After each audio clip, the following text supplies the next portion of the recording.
Hibernate, verb. Definition 1.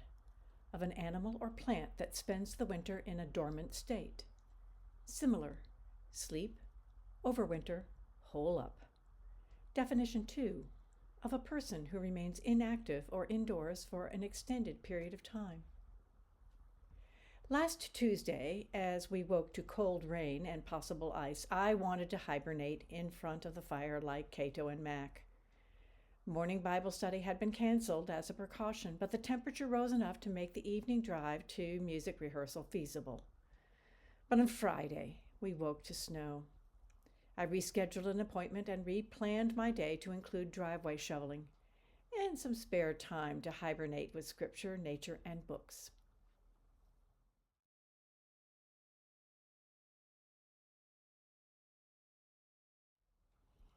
When I'm stuffed up, snuffling, hacking, and blowing my nose, I feel pitiful, cranky, unlovable. To avoid spreading germs to others, I stay home and curl up in my chair with a blanket, hot tea, reading glasses, and a good book.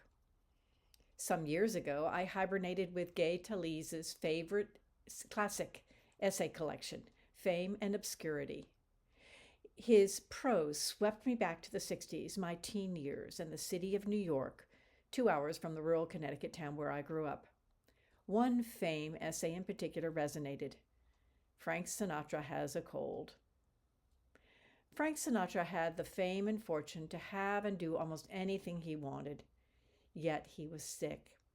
More than that, anguish, depression, panic, and rage plagued him. He skulked around in silence, inactive and indoors for an extended period of time.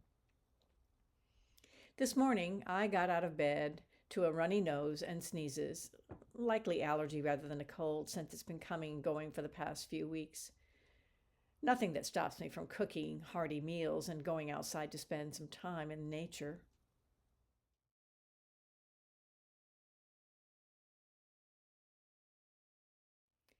I must admit, there is a certain appeal to hibernation, holing up for the winter as some plants and animals do, and insects such as butterflies who overwinter in their cocooned state. Some of my herbs overwinter, sage, rosemary, thyme, and sometimes parsley, or kill back and shoot up again in the spring, as are oregano and mint do. As for Keith and me, we might rest a bit more, mostly because of increased physical demands in the cold and snow of winter. Keith splits wood and keeps the fires burning. I walk dogs and shovel. I don't mind, as there's something magical and enduring about nature in winter. The crunch of snow under my boots, the loud silence of snowfall, the stark beauty of God's creation.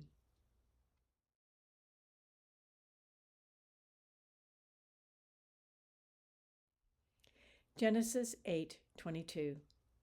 As long as the earth endures, seed time and harvest, cold and heat, summer and winter, day and night will never cease. Although the word hibernate does not appear in the Bible, the concept is well illustrated in principles of physical rest, withdrawal, quietude, and spiritual renewal, especially in winter, trusting God's timing and provision as long as the earth remains, according to his mercy. The context of this verse in Genesis places us in the story of Noah and God's promise. No more global floods to wipe out humans and animals.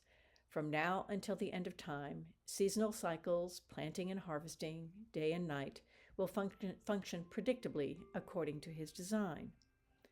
So today, as cold and snow descend upon us here at Vanaprastha, I resist hibernation. Rather, I bear witness to God's grace.